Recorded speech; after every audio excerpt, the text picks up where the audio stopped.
ये व्रत सबके लिए है। 8 साल से 80 साल तक सबके लिए व्रत कंपलसरी है, अनिवार्य है। कोई चोरी करता है, किसी की हत्या करता है, भ्रूण हत्या करता है, कितने प्रकार के भी पाप करता है, सबका प्रायश्चित है। लेकिन एकादशी के दिन में जो अन्न खाता है उसका प्रायश्चित है ही नहीं है, उसका कोई प्रायश्चित नहीं है। एकादशी के दिन में जितने भी पाप हैं वो सारे अन्न में आकर बैठते हैं। अन्न का मतलब चावल नहीं होता। वो पंजाबी और साढ़े ते एकादशी चावल च अन्न बहते, चावल च पाप बहते, चावल नहीं खाने,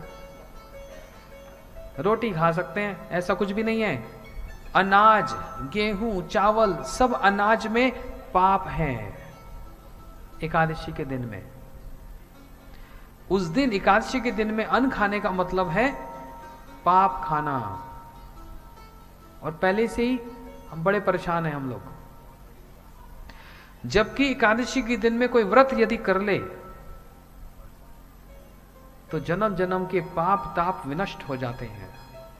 जिसको करना सबसे आसान, जिसका फल सबसे ऊंचा। आसान क्यों कह रहा हूं? और व्रतों में नमक नहीं खाओ, मीठा खाओ, हाँ दिन में एक बार खाओ, ये सब। एकादशी में ऐसा कोई नियम ही नहीं। नमक भी खाओ, मीठा भी खाओ। अरे 2 बार खाना चाहो तो 2 बार भी खाओ, 3 बार भी खा लो, इससे ज्यादा और क्या होगा। फिर बहाने बनाते हैं, खाएं तो फिर खाएं क्या, कुछ है ही नहीं खाने को, कुछ है ही नहीं खाने को। गिनवाऊं कितनी चीजें हैं? गिनवा दो भैया जरा इनको।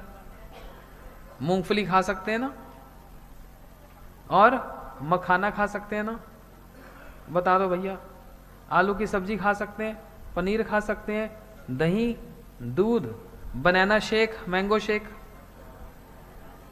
काजू, बादाम, पिस्ता, खीरा, और क्या भैया, पेठे की सब्जी।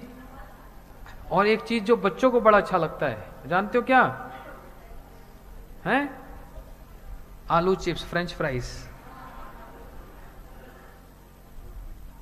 और बताऊं, मखाने की खीर।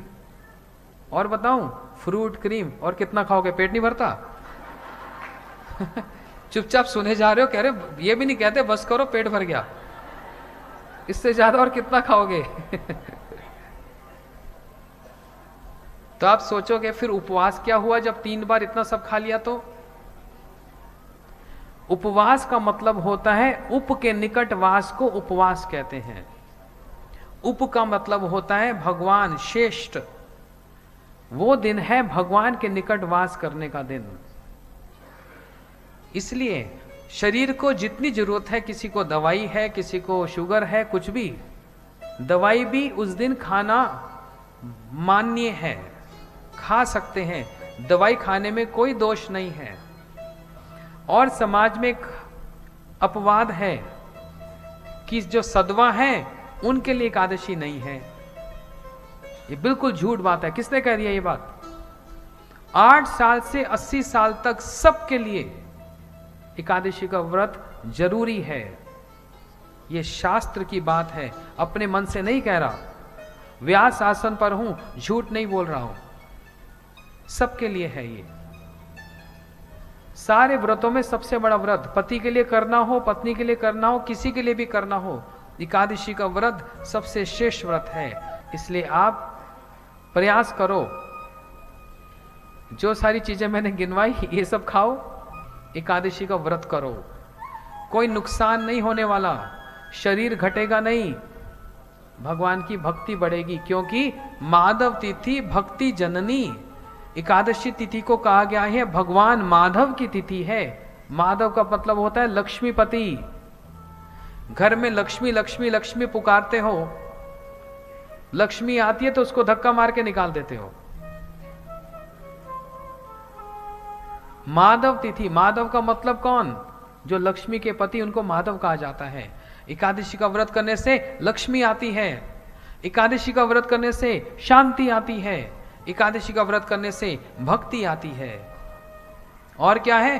भक्ति जननी, ये भक्ति को प्रसव करने वाली है, ये भक्ति को प्रदान करने वाली है।